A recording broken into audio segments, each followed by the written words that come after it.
Welcome to the Superhero of Love podcast. I am Bridget Fonger. I wrote a book called Superhero of Love, Heal Your Broken Heart and Then Go Save the World. That book is going to be out in January 2019, but I didn't want to wait until that time to start talking to superheroes of love. And guess what? Here's the news. You are a superhero of love. And through talking to other superheroes like yourself, tapping into that little superhero inside of you, I'm hoping that you and I and all of us start feeling more and more like superheroes of love, meaning that we love and are loved more than ever before. So welcome. Let's get this party started.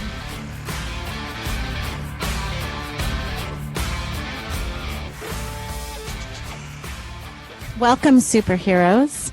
We are here today with a very special guest who was introduced to me by a very special mutual friend, Stephanie Reed, introduced me to our guest, Victoria Markham. Welcome, Victoria. Thank you. I heard your story, and I heard about the movie that you're doing that was inspired by the experience that you had several years ago.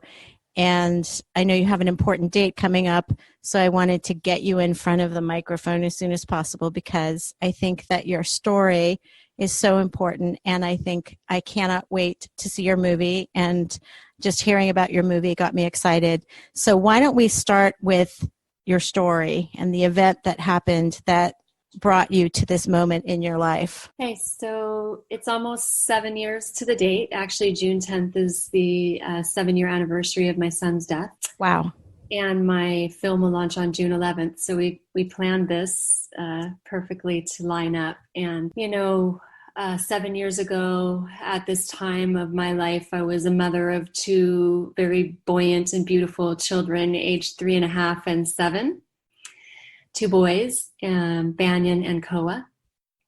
And my husband and I had been married 13 years, and we're really, just in the middle of being parents and learning about parenthood and love and family. And, we had a very loving family and a really beautiful home and great safe land off of the road, and everything was just really thriving. And one day I was driving home from an event that I was at where I help young women, and I was driving down my driveway and I had brought some treats for the boys, and I stopped my car in the driveway and they ran up to the car and got up on the step stool and inside the car, and we were all very excited, and I told them I had a beautiful piece of cake for them, and that I would meet them over in my parking spot. And we'd done this ritual several times. We had a little routine with it. And my oldest went on the path that was closest to the house, and that was the standard. But this time, for some reason, this day, my youngest boy, my 3.5-year-old, decided to go behind the car. And I did not even think, nor could I see behind my car. And he put his body between a rock wall and where I pull into park. And when I pulled in, my car hit him. The back tire knocked him over, and he fell and he hit his head on the rock wall. And I felt myself bump in my car. I'd kind of hit the corner of that rock wall many times. It was a very narrow passage, and I didn't, never, thought much about it. But this particular time I sat, and all this is happening in split seconds, mind you, and this voice went through my head that said, Victoria, whatever just happened was meant to be. Wow. And I looked in my rearview mirror and I saw my son laying in child's pose on the earth. And death never really crossed my mind. It was, he got hurt. Is it his leg? Is it his arm? You just don't go to death. It's like, of course not. He's a loved child, and this is a safe land, and I'm his mother, and he's got love. I got out of the car and I turned him over to help him, and it was clear in that moment that death was imminent. Um, Wow. so I picked him up, and I did the motherly act of panic and saving and help and 911. And, we live rural. We're outside of town on 5 acres, and there's a fire station just around the corner from our house. And I knew that I could get to the fire station swifter than I could wait for an ambulance. And so I put Koa in the passenger seat of the car, and I raced to the fire station. By the time I got to the fire station and grabbed him into my arms, his body had stopped trembling and tremoring, and he had taken his last breath in my arms. Oh my gosh. I'm not even a mother, and it's my worst nightmare of things that happen on planet Earth is this, that any mother should lose their child. I'm just so sorry. I'm so sorry. What an incredible thing that you heard that voice, though. What did that give you? Did you remember it right away? Did it give you comfort right away, or did it come back to you later? No, it never went away. Yeah. It didn't negate the pain. Right. It didn't negate the desire. It didn't negate the longing. And it did not excuse me from grief. What it did eventually do is become a voice that I could listen to alongside of my pain, eventually. Oh, that's so beautiful. Alongside your pain, that's so great. Like they're walking side by side. It's so good for us to know. It's the journey. It's the journey between life's not fair and I'm not getting relief and I want my son back and everything mother inside. It's the journey between that voice and the mother to come together and walk that path to try and find where the two meet, and I knew that's where healing would be for me. If I could bring those two together and try and trust that there is something beyond my own understanding and that there is destiny in humanity and there is first breaths and last breaths, and we don't get to decide when they are and control this life on that level. We don't. And so facing into that has been a process of deep spiritual maturity, tons of community support, many, many, many days and nights of just literally eating dirt and waiting to see which part was going to win, the broken mother or the one who trusts this life. Your motherhood had to continue. Obviously, it continued even for Koa, but you had to nurture your son who also had a trauma. So tell us how you navigated that while navigating your own pain. I don't even understand how you did those things. It's a really beautiful point to bring up. And I think many people probably have that question, and I have to say that, truth be told, I don't even remember. And why I don't remember is because in that great numbness that comes and the shock and the trauma of the death of my younger boy, there is an innate human system within me, and I believe within others, from my view thus far of watching many of us mothers walk this path, that comes into play. It's almost like you're living on muscle memory. You're living on a remembrance of how many days you got up and just cooked breakfast and how many days that you drove to the soccer practice and to the gym and to the friend's house. And, it's like your body keeps going. My body kept going in some way that wasn't with me in it. And that's a great point. Without you in it, right?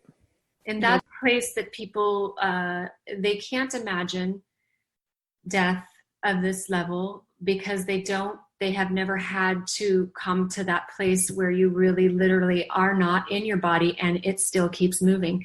No one can expect that. We think we have to be inside of our body for it to keep moving, and we don't.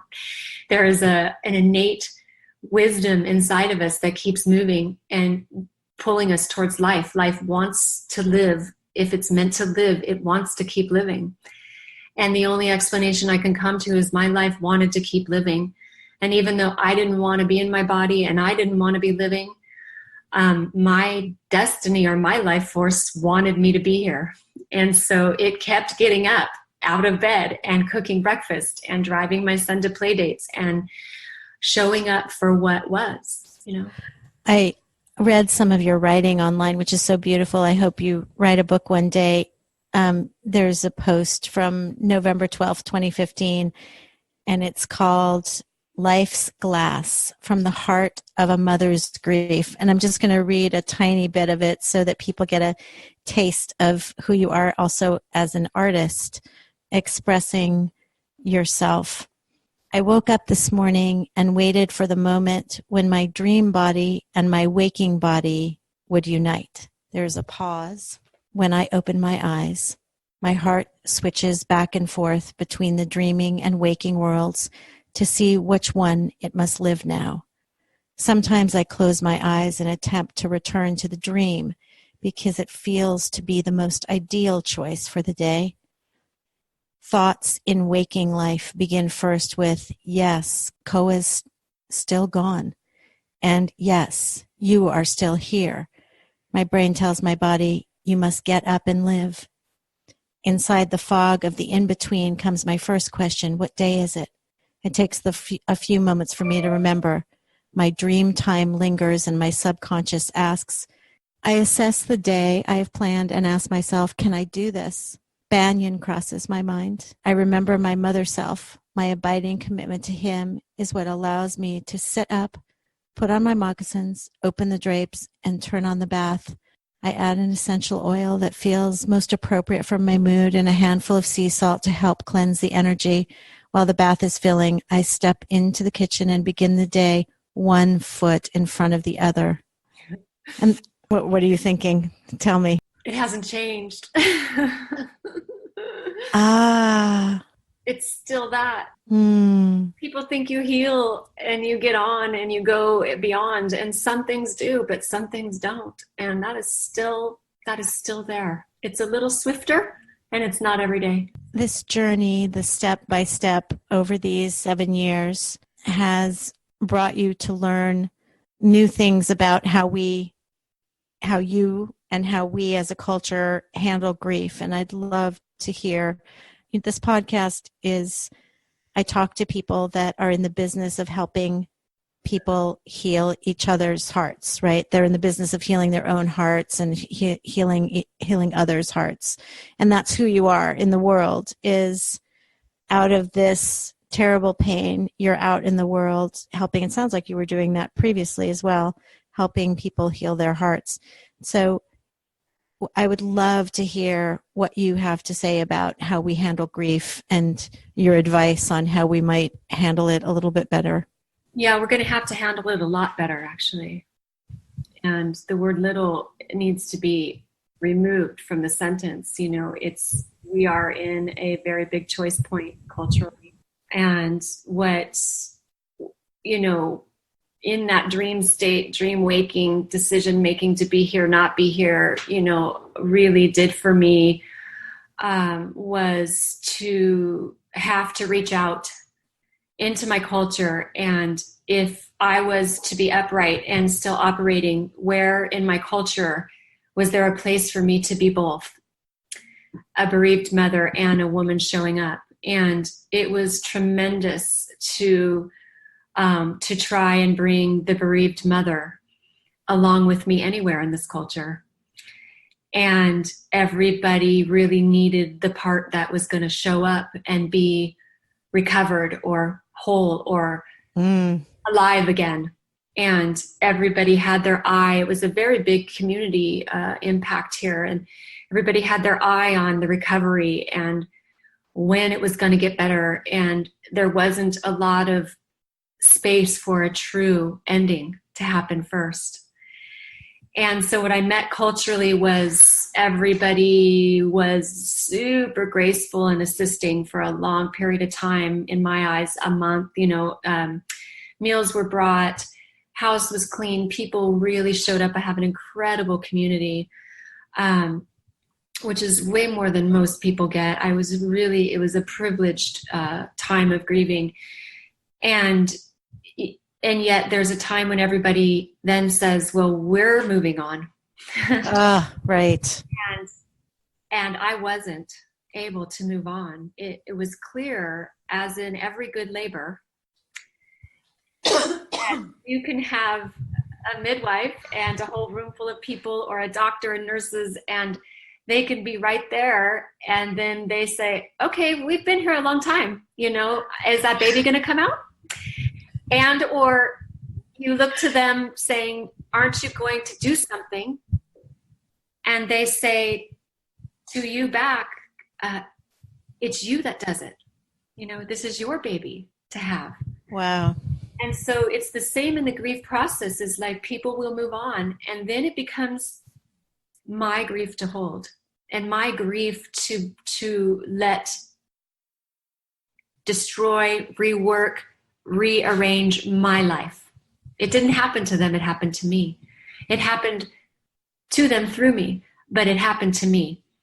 And so when everyone started to go back to their daily lives and move on, and I hadn't, I started to look into my culture for where are the people that help this process, and come to find out that grief had almost gone extinct.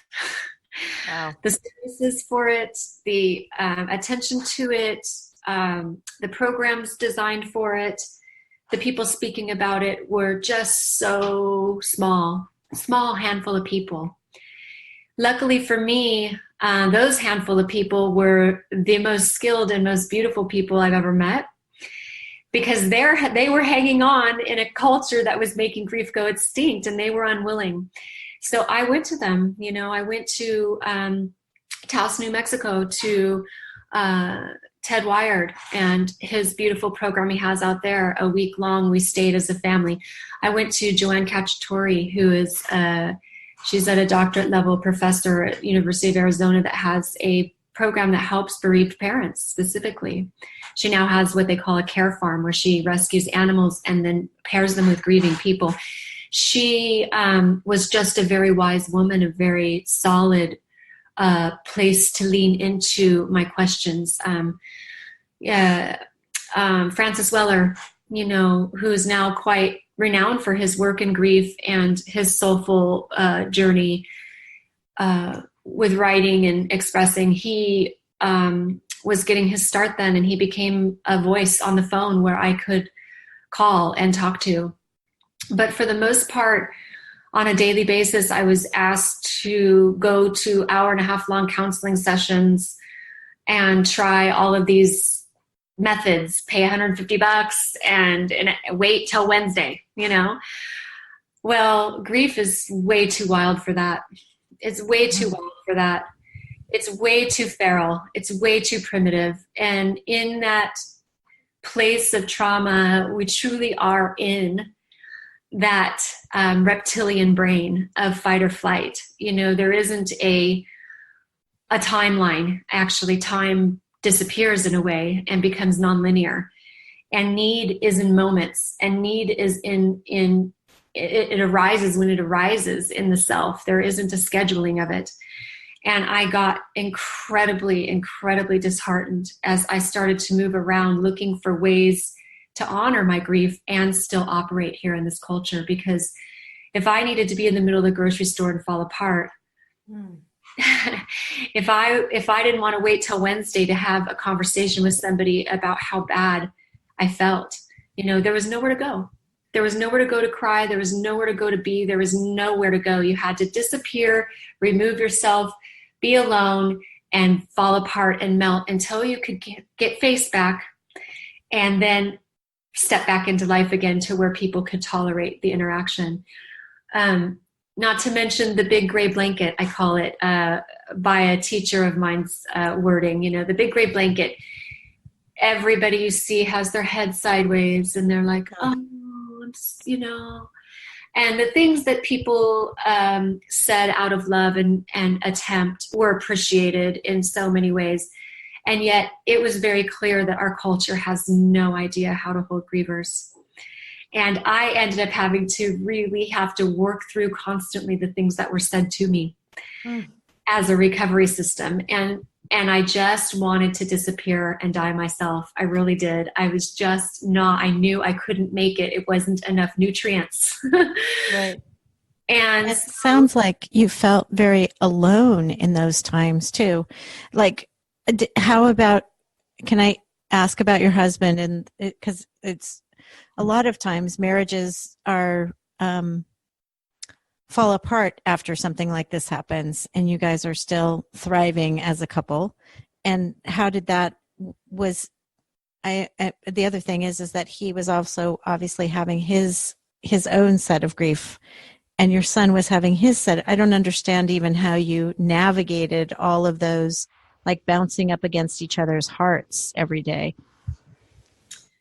Yeah, again, muscle memory, innate wisdom, innate ability to move. I have no idea how we did it. I did notice that we took turns a lot. When he would be under the covers, trembling and unable to move, I was cooking dinner and showing up. And then I would take my turn and he would be having a break, right? We don't just get grief and then we're never anything else all day long. Like, we are other things within it, and then it hits and boom, you're back on the ground. I have a lot of moments where I can say, I would be on the tile of my floor snotting and screaming, like I just felt like I was dying and there's no way I was ever going to survive the moment. And 10 minutes later, I would be up cooking dinner. And I didn't cut myself off or say no to the pain. It just plays itself through. And then you get up. And in the beginning, that's months where you're just crying and just grieving. And then it's a little less and a little less. And now 7 years later, I don't even know when it's going to hit. But when it does, I sure as hell know to walk away and honor it. And I think marriage is the same as, in reflection, is the same as the child. It's like you just do what you've always been doing until something else happens. And I felt comfortable with my husband because we had the same loss. Now, I want to really correct when you say your marriage is thriving, because it's not designed. Grief is not designed for thriving. Okay, great. Thank you for correcting me. That's perfect. It's designed to reveal all the layers back. And so where there's holes that have been in the marriage, they all got revealed. And where there was challenge in the marriage, it came up. And where there was grace, it came up. And where there was love, it came up. And it was all of it, and we stand at a 7-year precipice. And I have to tell you right now, it's 50-50. So in my teachings, some would say that 7-year cycle is actually a place of completion.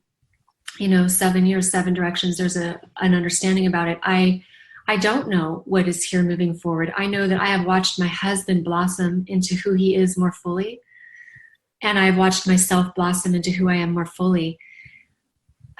Because grief is individual. It was collective and now it's individual. And so now we stand across from each other and say, now that we know this about ourselves, are we still compatible? Are we still who we are to each other? And it's a moment in that for us, So as much as I want to be the heroic couple that survived, I can tell you, well, we walked 7 years together through incredible fires and supported each other.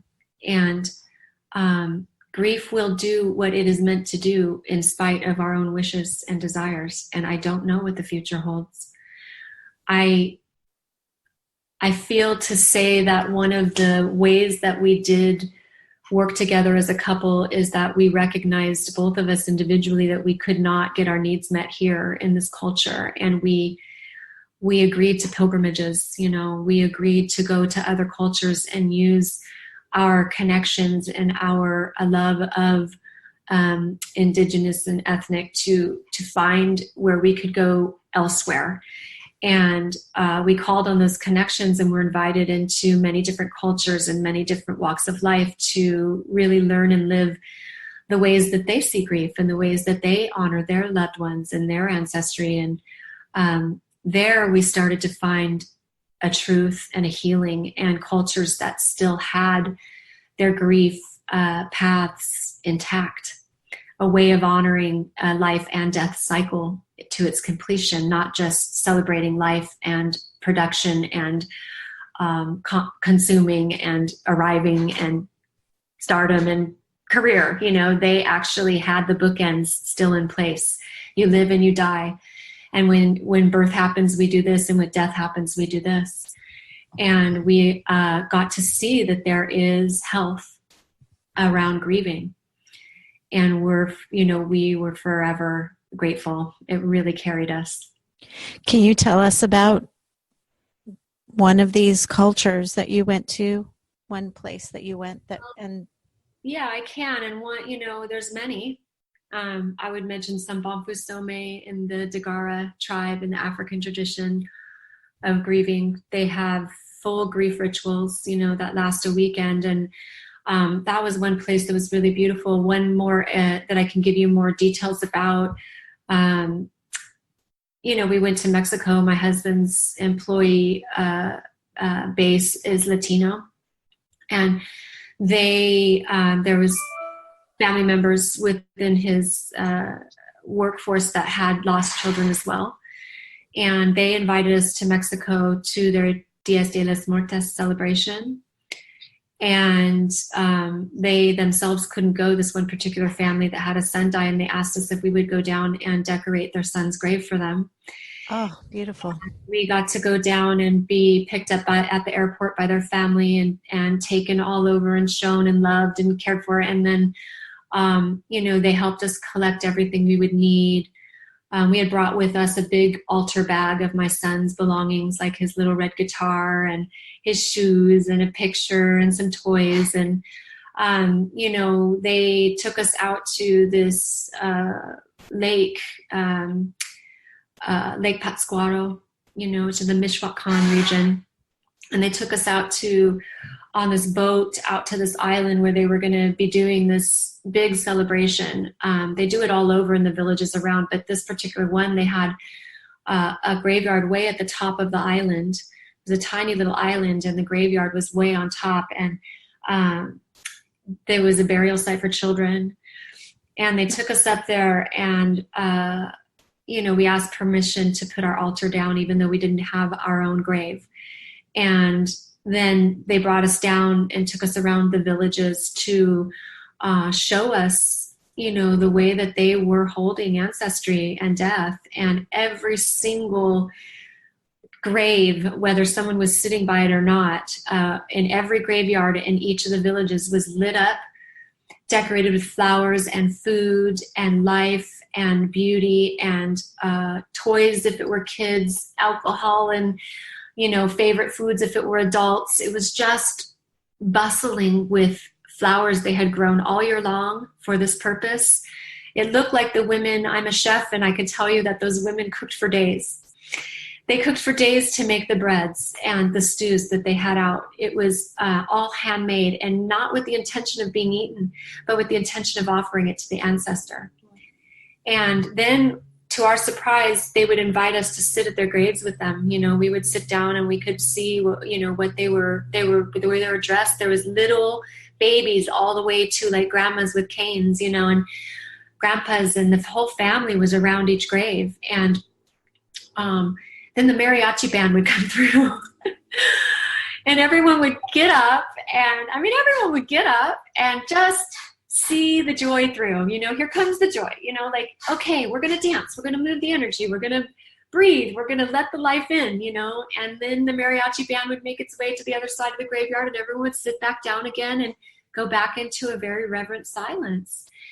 And it really, for the first time since my son had died, I felt like I was normal. I felt like I was normal, like, oh, there's the joy and there's the pain, and they're living side by side. And these people understand how to hold both. And they understand how to be with beauty within pain and pain within beauty, and to not have to set aside either and pretend like it never happened. And they all night. Wow. That is so beautiful. I really want to go there for Dia de los Muertos now and just have that experience. I want to ask you, I just wanted to say, I adore that thing that you've said a couple of times, the side by side, that both things can be present at the same time. And I think that that's another thing in our culture, that obviously this striving for happiness and having and pushing down all negativity, whether it's sadness or anger or grief. And it's like, no, they're so siloed, and we have to have them they have to be separated out. And I love this side by side. I feel like that should be the title of your book, but it's such a, let me tell you what it is. Oh, great. Terminology, it's something that came very early, and it's called tragic beauty. Oh, that's so exquisite. That's way better than side by side. That's so beautiful. But I just want to say that's one of your gifts to me in this interview is that I am one of those people. I do that. I silo things, and I like, okay, let's get through the negative stuff, the ugly stuff, the little ugly bits faster, and get over here to the pretty bits. So thank you for that gift. All right. So you have been on this journey with many cultures, and I'm assuming this is what this movie is helping us see, is that there are other ways of dealing with grief than we are dealing with them currently. Well, the film is interesting because, it was just another thing that came without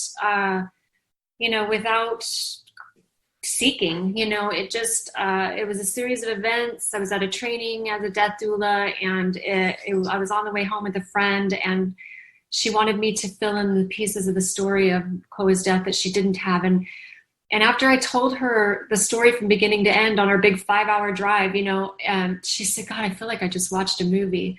And then boom, there it was. It was like, oh my God, I'm going to make a documentary about my experience. And I didn't plant that thought. It was another one of those hands on the steering wheel, like, what's that? And she said, that's so strange you say that, because my friend who's a documentary filmmaker is coming in 2 weeks.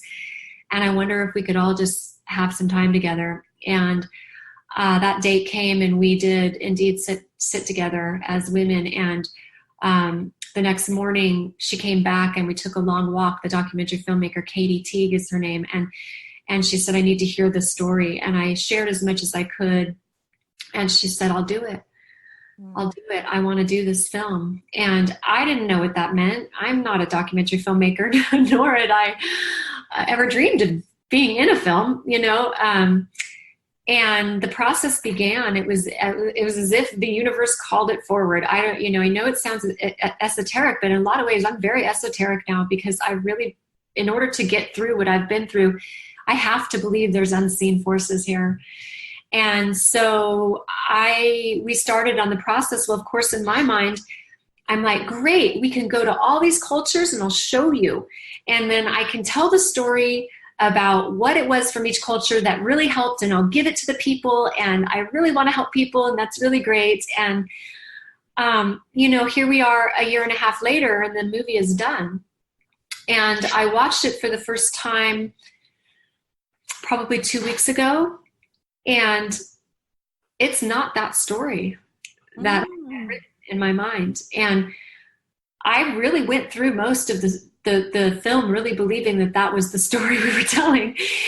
And I didn't realize how many times the camera was on my personal experience. And I didn't realize, as she did, because she's a seasoned documentary filmmaker, that really, that this needed to be a personal story. It wasn't just Victoria standing up and saying, look over here and look over here, but I was the subject. And that that it was my own resilience that was being tracked, and how do you get through grief was being viewed from my eyes, not from the Latino people or the African people or the Native American people, or, I wanted to highlight them and she was highlighting me the whole time. Mm-hmm.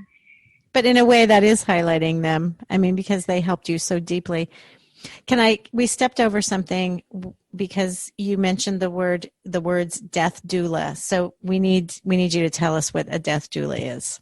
Death doula in our culture, I don't know if it's a new term. I think there's probably some really wise women out there that have been doing this for so long. And now there's all this catchy terminology coming through as the death trade takes its, pace back in our culture. A death doula would be somebody who can midwife people across the line. And so they're in an active place of dying, and a death doula would come in sort of as a hospice nurse would come in.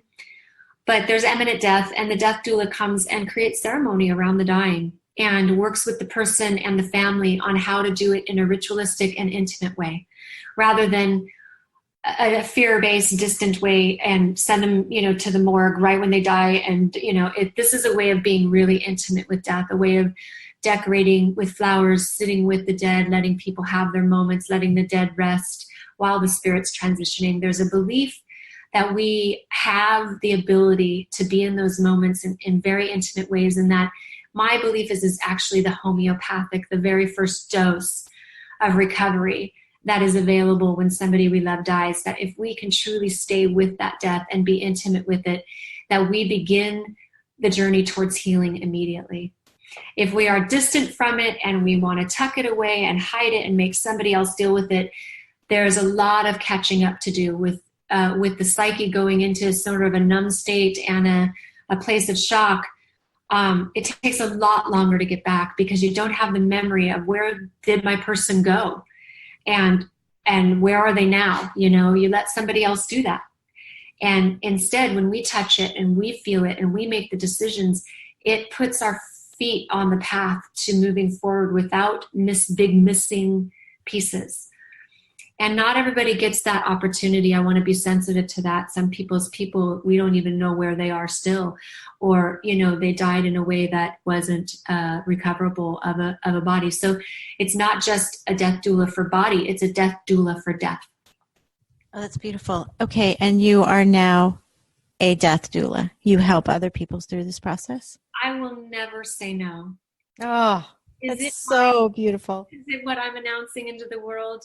No.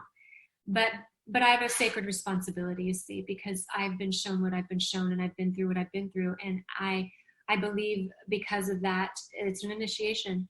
And it's my responsibility when somebody asks or has that need that I say yes, because I'm strong enough to do that. And I did spend some time doing that in the last years in very intimate and beautiful ways. It's not my focus, but I am available within the death trade in any capacity. But my true place is I serve the grievers, the ones who remain. So there's lots of people now helping people cross over, and there's lots of people now doing death doula, and there's lots of people now being death midwives and coming to the family at times of death. I actually am dedicated to what happens afterwards. And the death has taken place, the burial has happened, the service has taken place, the community has done its work, and that person then is on their own. That's the most tender place for me. So of course, that's the place I gravitated towards collecting the most medicine. And that's my focal point, is I want to really address that place in our culture where the grievers sit trying to face into a culture that has no grief cultural ways. Are you training people in doing this so that those of us who go through what you went through in the future have somebody, because you were so alone, so have somebody like you to come forward? Are you training others? I am, and so are a few others that I truly respect, yes. Yay. Okay, so tell us about your organization. Our organization is called Life Cycle Center. The website has been 2 year in making because, one can have an idea, and that comes from the head. But again, with this path that has been so extinct, it has taken a couple of years to really ask into what is going to be true resource and what's really going to help. And I'm one person. And so what I've settled with in Life Cycle Center as a beginning is that obviously the film will launch. But what my truest heart says is that in this technological age, with all this resource that we have available that we're using right now, you and I can reach the most amount of people, and I can reach them right where they are. So the ability to get oneself up out of bed every day is not a reality for everyone, but maybe sitting down in front of a computer and doing a writing group with other grievers is. Maybe it's not an option. Somebody has the resource to go to Mexico and sit in a graveyard with that beautiful essence, but maybe through explaining the teachings and transmitting in video, I can deliver that essence to them right where they are in their home. And so my point is to make it most affordable, still be able to make a living, be able to reach as many people as possible and reach them where they are. And so I'm developing and designing programs that do that, writing programs mixed with video. I have a teacher training certification that I'm offering for people that work with grievers, but it's all done in first person. You don't get to show up as a professional with a certain level of education and that then talk about the other. It's really, if you're going to know how to work with grievers and you're going to know how to be in the grief, you're going to have to do your work first person. And because a griever doesn't need therapy or therapeuticing or fixing, they're not broken, they're grieving. So they have to be able to feel that you can relate. And in order to relate, then we have to go into our own places of working those edges so that we can honestly look a person across in the eyes and say, I have felt something like that in me. You know, so everything is done in first person. There's not going to be any big hyped up book study, look at everybody else kind of energy in these programs. You're going to have to walk through it yourself. So those are the programs I have designed right now, and that with the launch of the film and podcasts and moving about the earth showing the film, I think that's enough for now. Okay, and I didn't know about your podcast. What's your podcast? Tell me about the podcast. I'm serving others podcasts right now. Oh, okay. I have been serving many podcasts lately, and okay. all of you. Thank you for serving mine. again, I want to really reiterate this. Life Cycle Center is trying to show up where there isn't something already. We are not trying to we don't need to reinvent the wheel. If it's covered, there's 1,000 million podcasts. Nobody here needs to start a podcast. We could show up for other people's podcasts. What's not being created is resources that reach people right where they are. Yeah, no, I think that's an exquisite idea. This is what I would need if I were in that position, to talk to you just like this. Yeah, and share my heart with you and have you share your heart with me. Yeah, that's beautiful. Thank you for the work that you're doing. Okay, so tell them your website and also tell them how they can see your film and where you are with the film. Great. Right now, the Life Cycle Center's website is due to launch at the end of summer 2019, and it's lifecyclecenter.com. The URL that we're obtaining right now and hopefully will be in place, and you'll be able to type either and get to the same place, but lifecycle.center is the one we're working towards right now. The film website is up, and you may go on to the film website, rememberdoc.com. So www.rememberdoc, like remember documentary, DOC, rememberdoc.com. And you can see the trailer for the film there, and you can read about the process and the making of the film. And if you put your email in there, you'll get all the announcements for the film, and you'll get the announcements when the website is up, and you'll be able to track where the film is showing. And as the film, we're in our pre-launch right now, June 11th, and the debut of the film will happen August 26th. And after that, we will have up a calendar of where we're going with the film. Fantastic. And I will say people can invite the film into their communities. There will be a page on the website that talks about how to bring the film and set up an event for the film in your own community. I know of you through our friend Stephanie, and I know that is a small community, and there may be many other women who are in a small community, and this tragedy has hit them, and it would be a beautiful gift to the community to bring this in.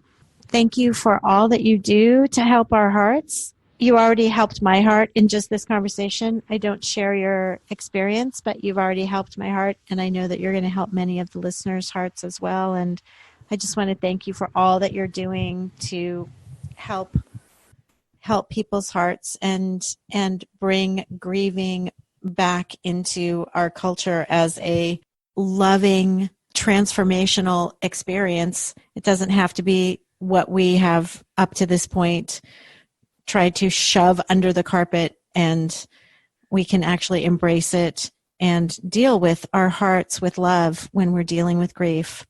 It is absolutely full-on transformation to walk through this grief. And you don't always feel the love or the availability to it. But I can tell you that I really have seen over and over and over again, and in my own self, we have the capacity to grieve, even the most horrific of circumstances. As human beings, we have it within us. We do. It's a beautiful note to end on. Thank you. Thank you so much, Victoria. Thank you for making time, and thank you for doing what you're doing, and I can't wait to see your film. Thank you. June 11th at the Unitarian Universalist in Ashland, Oregon, 6:30. Yay! Thanks for joining us, superheroes. And if you like the podcast, please go rate and review us. It'll help us bring more superheroes of love into the fold. And don't forget, Superhero of Love is now out wherever you buy your books. Go grab a copy. Grab a copy for a friend. Grab a copy for a million friends. Have a great day, superhero.